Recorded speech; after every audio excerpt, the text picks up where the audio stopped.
And so I was like, let me just give you 2 bullet points, right? 2 quick arguments.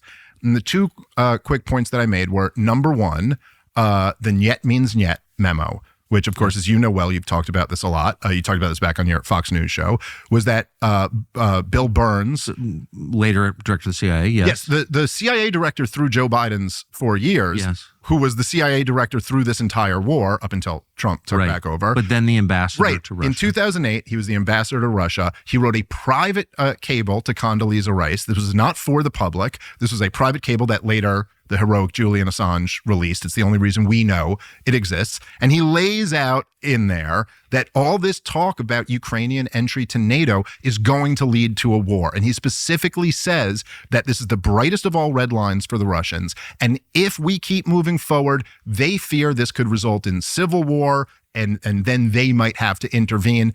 In his words, quote, "a choice the Russians do not want to have to make." So it's like, hey, there's a pretty compelling piece of evidence. Yes. And then number 2, I said, Stoltenberg, I always say this name wrong, but the head of NATO, Stoltenberg, the head of NATO, he said that Vladimir Putin in late 2001 put in writing, sent a draft treaty to NATO and said, if you just put into writing that you will not bring Ukraine into NATO, I will not invade the country.